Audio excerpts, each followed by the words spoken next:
ఈ మధ్య కాలంలో మనని అట్రాక్ట్ చేసిన ఇంకో న్యూస్ ఏమిటి అంటే కలకత్తా హాస్పిటల్లో పోస్ట్ గ్రాడ్యుయేట్ మెడికల్ స్టూడెంట్ మీద అత్యంత కిరాతకంగా అత్యాచారం చేసి ఆవిడని ఆ అమ్మాయిని చంపేసి పడేశారు. అదేమైనా నిర్మానుష్యమైన ప్రాంతం అంటే అది కాదు. కోల్కతాలోని అత్యంత బిజీ హాస్పిటల్స్ లో ఒక హాస్పిటల్. దీని మీద ఇండియన్ మెడికల్ అసోసియేషన్ వాళ్ళు సమ్మెకు పిలుపునివ్వడం జరిగింది. ఏమిటి, మాకు రక్షణ కల్పించండి, డాక్టర్లకి ప్రత్యేకమైన చట్టం తీసుకురండి అని. సరే, దాని మీద వాళ్ళు స్ట్రైక్ చేశారు. ఎమర్జెన్సీ సర్వీసెస్ కాకుండా వేరేవి కేంద్ర ప్రభుత్వం చర్చలు జరిపింది. దాని మీద వివాదం నడుస్తూనే ఉంది. కానీ అసలు పనిచేసే ప్రదేశాల్లో మహిళలకి రక్షణ గురించి ఎటువంటి వ్యవస్థ లేదా, అసలు ఎటువంటి చట్టబద్ధమైన రక్షణలు లేవా, దాని గురించి మనం ఈరోజు చర్చించుకుందాం. చాలా మందికి తెలియని విషయం ఏమిటి అంటే భారత పార్లమెంటు 2013లో ఒక చట్టం చేసింది. దీన్ని పాష్ చట్టం అంటాం మేము లీగల్ లాంగ్వేజ్ లో, POSH. పాష్ అంటే ఏదో పాష్ అనో లేకపోతే ఇదనో కాదు. ఆ చట్టం పేరేమిటి అంటే sexual harassment of women at work place prevention, prohibition and redressal act. Prevention of sexual harassment act, POSH అంటారు సింపుల్ గా. దాన్ని sexual harassment of women at work place అంటే పనిచేసే ప్రదేశాల్లో మహిళలకి లైంగిక వేధింపుల నుంచి రక్షణ కలిగించేటువంటి చట్టం. అందులో 3 ఉన్నాయి: ప్రివెన్షన్, ప్రొహిబిషన్ అండ్ రిడ్రెసల్. అంటే ఒకటి, ఈ లైంగిక వేధింపులు జరగకుండా నివారించాలి, ప్రివెన్షన్. ప్రొహిబిషన్, పూర్తిగా నిషేధించాలి. ఒకవేళ దురదృష్టవశాత్తు కనుక జరిగితే రిడ్రెసల్, ఆ బాధితులు ఎవరైతే ఉన్నారో వాళ్ళకి ప్రాపర్ గా కాంపెన్సేషన్ ఏదో రిడ్రెసల్ కూడా ప్రొవైడ్ చేయాలి. ఇది ఈ చట్టం 2013లో వచ్చింది. దీని యొక్క బ్యాక్గ్రౌండ్ ఏమిటి అంటే 1993లో విశాఖ జడ్జిమెంట్ అని సుప్రీంకోర్టు ఒక జడ్జిమెంట్ ఇచ్చింది. ఆ విశాఖ జడ్జిమెంట్ ఆధారంగా ఏర్పాటు చేసినటువంటి ఈ చట్టం ఇది. ఆ విశాఖ జడ్జిమెంట్ ఏమంటుంది అంటే పనిచేసే ప్రదేశాల్లో మహిళలకు గనక లైంగిక వేధింపులకు గురైతే అది వాళ్ళు జీవించే హక్కుని హరించి వేయడమే. ఎందుకంటే జీవించే హక్కు అంటే ఒక పశువుల్లాగా నలుగురు చేతుల్లో అవమానపడుతూ జీవించడం కాదు, గౌరవంగా జీవించే వంటి అవకాశం ఉన్నది. సో లైంగిక వేధింపులు అనేది మహిళల ఆత్మగౌరవం మీద దాడి చేస్తుంది కాబట్టి అటువంటి లైంగిక వేధింపుల్ని నివారించేటువంటి బాధ్యత ఆ యొక్క యాజమాన్యానికి ఉన్నది, ఎంప్లాయర్కి ఉన్నది అని చెప్పేసి సుప్రీంకోర్టు జడ్జిమెంట్ ఇచ్చింది. 2013 వరకు ఆ విశాఖ గైడ్ లైన్స్ ప్రకారం కంపెనీలు నడుచుకునేవి. ఇప్పుడు చట్టమే వచ్చింది. అసలు ఈ చట్టం ఏం చెప్తుంది, అసలు సెక్షువల్ హెరాస్మెంట్ అంటే ఏమిటి? ఒకటి, రేప్ జరిగింది. Rape is also a form of sexual harassment.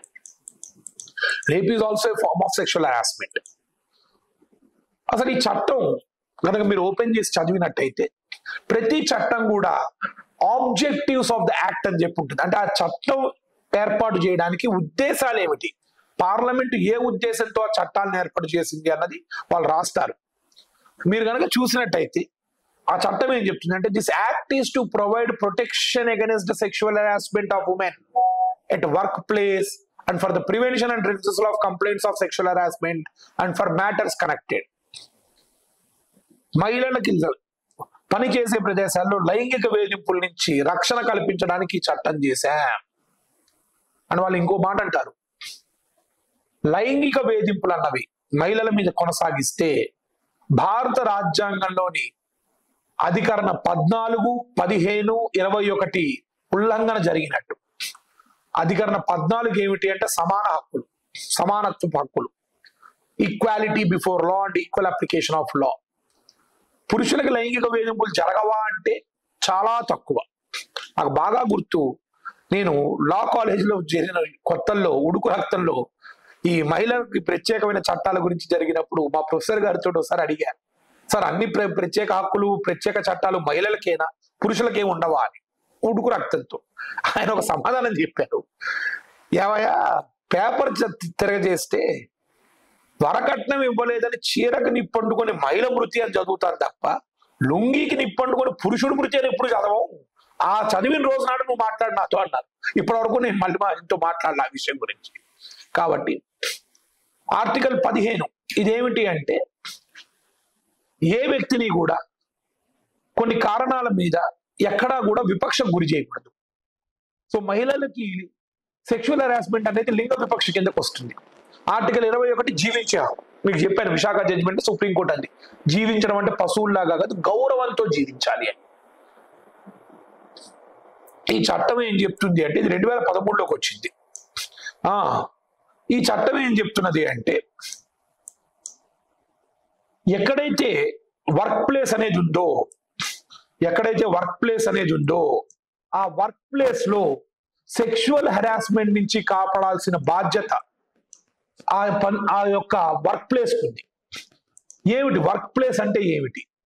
Any department కానివ్వండి, ఎనీ ఆర్గనైజేషన్ కానివ్వండి, any establishment, enterprise, institution, office, branch, unit, private సెక్టరా, పబ్లిక్ సెక్టరా, ఇవేమీ సంబంధం లేదు.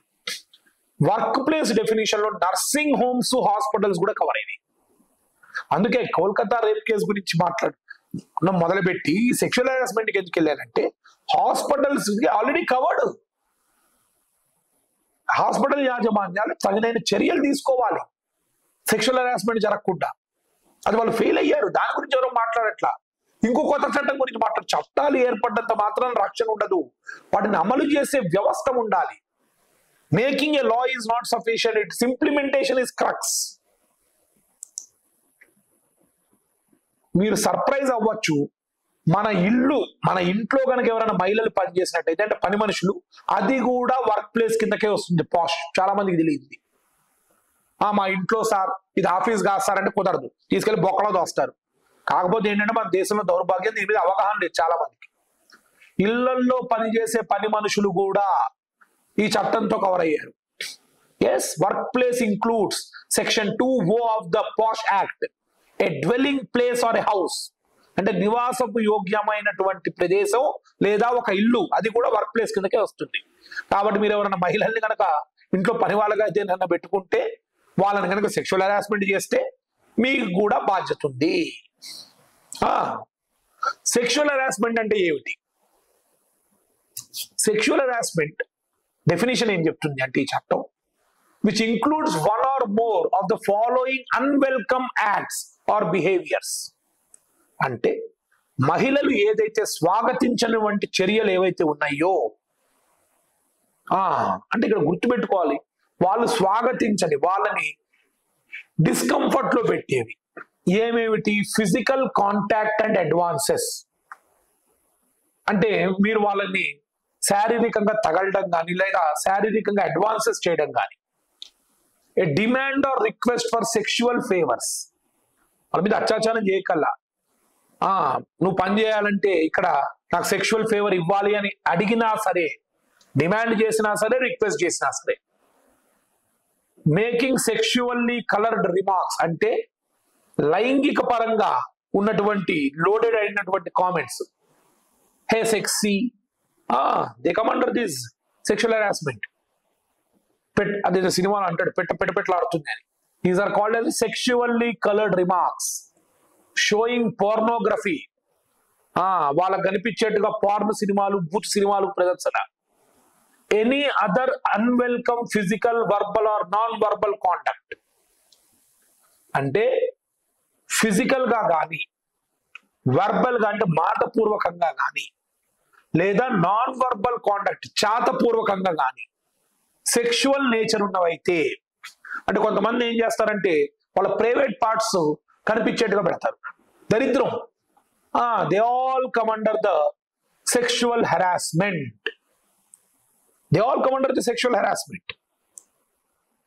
ప్రతి వర్క్ ప్లేస్ లోను సెక్షన్ 3 ఏమంటుందంటే no women shall be subjected to sexual harassment at any work place. ప్రతి వర్క్ ప్లేస్ లోను ప్రతి మహిళ కూడా సెక్షువల్ హెరాస్మెంట్ గురి కాకూడదు. ఇంకోటి, సెక్షువల్ హెరాస్మెంట్ కొన్ని చర్యలు సెక్షువల్ హెరాస్మెంట్ కిందకి వస్తాయి. ఏమిటి? వాళ్ళు గనక నువ్వు చెప్పినట్టు వినకపోతే వాళ్ళకి ప్రమోషన్లు ఇవ్వకపోవడం, ఇంక్రిమెంట్లు ఇవ్వకపోవడం, అలాగే వాళ్ళని అందరి ముందు ఒకటికి 10 సార్లు అరవడం కేవలం, లేదా వాళ్ళని ట్రాన్స్ఫర్ చేస్తానని బెదిరించడం, ఇవన్నీ కూడా సెక్షువల్ హెరాస్మెంట్ కిందకే వస్తాయి. సెక్షువల్ ఫేవర్స్ కోరుకుంటూ ఇవి చేస్తే. ఈ చట్టం ఏం చెప్తుంది అంటే ప్రతి సంస్థ కూడా ఒక ఇంటర్నల్ కంప్లైంట్స్ కమిటీని ఏర్పాటు చేయాలి. ఐసీసీ అంటారు. ప్రతి సంస్థ కూడా ఒక ఐసీసీని ఏర్పాటు చేయాలి, ఇంటర్నల్ కంప్లైంట్స్ కమిటీ. ఈ ఇంటర్నల్ కంప్లైంట్స్ కమిటీ గురించి అక్కడ పనిచేసే ప్రతి వాళ్ళకి కూడా తెలిసేట్టుగా ప్రామినెంట్ గా డిస్ప్లే చేయాలి. ఈ ఇంటర్నల్ కంప్లైంట్స్ కమిటీని ఎవరైతే దీనికి హెడ్ గా ఉండాలో ఒక మహిళ ఉండాలి కంపల్సరీగా. ఆ మహిళ కూడా ఒక సీనియర్ పొజిషన్ నుంచి ఉండాలి. సీనియర్ పొజిషన్ నుంచి ఉండాలి. మీరు చాలా మందికి డౌట్ కావచ్చు, సార్ చిన్న ఆర్గనైజేషన్స్ లో ఇవి ఉండవు కదా అని. అవి ఉండకపోతే మహిళా శిశు సంక్షేమ శాఖ వాళ్ళు వస్తారు. కానీ ప్రతి ఆర్గనైజేషన్ కూడా ఇంటర్నల్ కంప్లైంట్స్ కమిటీని పెట్టుకోవాలి. ఒకవేళ కనుక మీకు సీనియర్ లెవెల్ మెంబర్స్ ఆఫీస్ లో లేకపోతే మీ సంస్థలో వేరే దగ్గర పనిచేసే వాళ్ళన్నా పెట్టుకోవాలి. మీ సంస్థలో వేరే మెంబర్స్ అన్నా పెట్టుకోవాలి. ఇంకో 2 సభ్యులు ఎవరైతే ఉన్నారో వాళ్ళు మీ ఎంప్లాయీస్ లోనే సామాజిక సేవ చేసిన వాళ్ళు లేదా లీగల్ నాలెడ్జ్ ఉన్న వాళ్ళు, వీళ్ళని పెట్టుకోవాలి. ఒక మెంబర్ని బయట నుంచి పెట్టుకోవాలి. ఎన్జిఓస్ నుంచి కానీ అసోసియేషన్స్ నుంచి కానీ బయట మెంబర్స్ ని పెట్టుకోవాలి. I'm a member of several internal complaints committee as an expert from out side. ఎందుకంటే మహిళలకు సంబంధించి కేసులు అవి మేము వాదిస్తుంటాం కాబట్టి కంపెనీస్ ఏంటంటే అవుట్ సైడ్ మెంబర్ గా మమ్మల్ని నియమిస్తాయి. ఎందుకంటే మాకు ఎవరి మీద రాగద్వేషాలు ఉండవు ఆ కంపెనీలో. మేము కేవలం ఏంటంటే ఇంటర్నల్ కంప్లైంట్ వస్తే దాన్ని ఒక అవుట్ సైడర్ గా నేను ఎగ్జామిన్ చేయొచ్చు. నేను అవుట్ సైడర్ గా ఎగ్జామిన్ చేయొచ్చు. మామూలుగా ఇంటర్నల్ కంప్లైంట్ కమిటీలో 3 సంవత్సరాల పాటు టెన్యూర్ ఉంటుంది. 3 సంవత్సరాలే. ఎందుకంటే లేకపోతే ఏమవుతుందంటే నామకే వాస్తేగా కమిటీస్ తయారవుతాయి. ఒకవేళ గనక ఇంటర్నల్ కంప్లైంట్స్ కమిటీ కనుక ఏర్పాటు చేయకపోతే కలెక్టర్ కానీ డిప్యూటీ కలెక్టర్ కానీ ఈ చట్టాన్ని అమలు చేసేటువంటి అధికారాలు రాష్ట్ర ప్రభుత్వాల దగ్గర ఉన్నాయి. జనరల్ గా కలెక్టర్ కానీ డిప్యూటీ కలెక్టర్ ని కానీ ఇన్ఛార్జ్ గా చేస్తారు. మహిళా శిశు సంక్షేమ శాఖకు సంబంధించిన వాళ్ళు ఇంటర్నల్ కంప్లైంట్స్ కమిటీ లేకపోతే వాళ్ళకి మీరు కంప్లైంట్ చేయొచ్చు. తర్వాత ఈ చట్టం ప్రకారం ఏదైతే ఉందో ఒక కంప్లైంట్ ఎలా చేయాలి, ఎవరైనా సరే మహిళ సెక్షువల్ హెరాస్మెంట్స్ కి గురైతే ఒక లిఖిత పూర్వక కంప్లైంట్ ఇవ్వాలి. గుర్తుపెట్టుకోండి, కంప్లైంట్ ఎప్పుడు కూడా రైటింగ్ లో ఉండాలి. చాలా సార్లు ఏం చేస్తారంటే మహిళలు అవగాహన లేక ఓరల్ కంప్లైంట్స్ ఇస్తారు. ఆ ఓరల్ కంప్లైంట్స్ కి ఎటువంటి చట్టబద్ధత ఉండదు.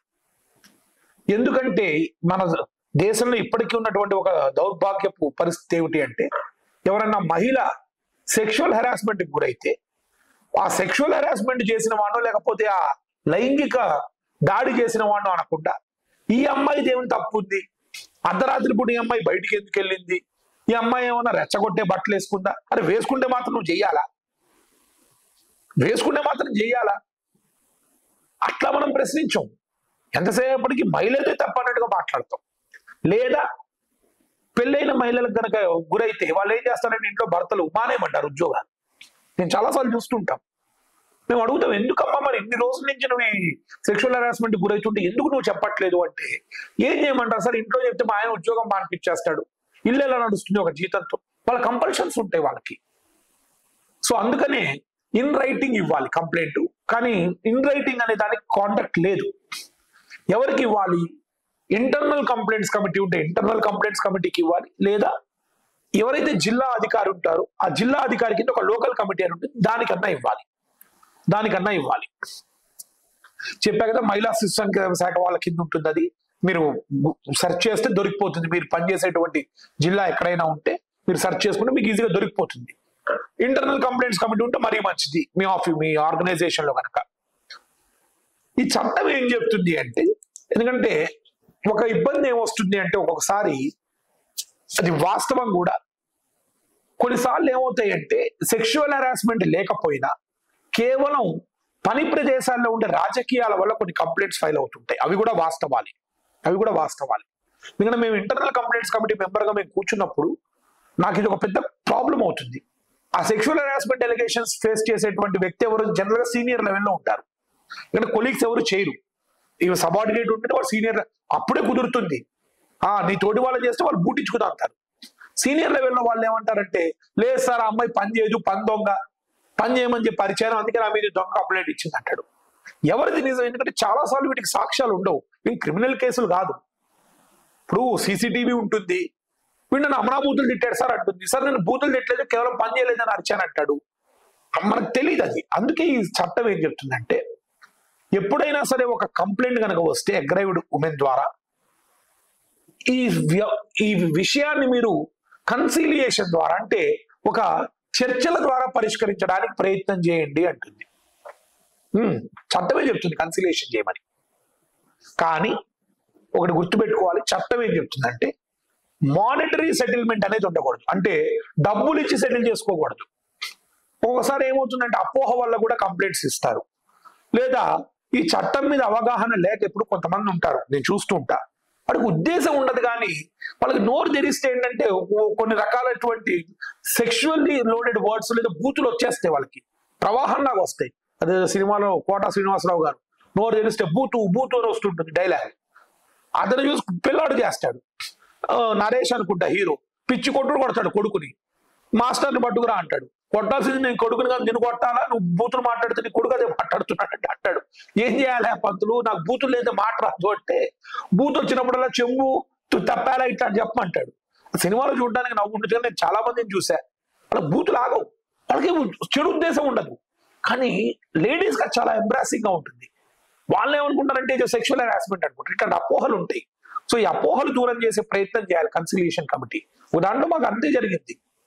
సార్ చండాలమైన భాష మాట్లాడతాడు సార్, ఆయన ఆడవాళ్ళ ముందు కావాలని మాట్లాడతాడు సార్ అని ఎంక్వైరీ చేస్తే ఏమైంది అంటే, ఆయన అందరి ముందు అలాగే కమిటీలో మా ముందు అట్లాగే మాట్లాడాడు. 2 నిమిషాలు ఉన్నాడు ఓపిక, 3వ నిమిషం నుంచి ప్రవాహం మొదలైంది. పెద్ద ఆయన చెడు ఉద్దేశం లేదు, వస్తాయి అంతే. ఆయన వ్యక్తీకరించే పద్ధతి అది. సో ఆయనకి ఏం చేసామంటే, నేను అడ్వైజ్ చేశాను సార్, ఈయనకి కౌన్సిలింగ్ కావాలి, సైక్రాటిక్ కౌన్సిలింగ్. కొంచెం ఆయన కోపం చేసి సైక్రాటిస్ట్ దగ్గర పంపుతారు, నాకు పిచ్చెక్కిందా అని. కాబట్టి ఈ చట్టం ఏం చెప్తుందంటే కన్సిలియేషన్ చేయాలి అంటుంది.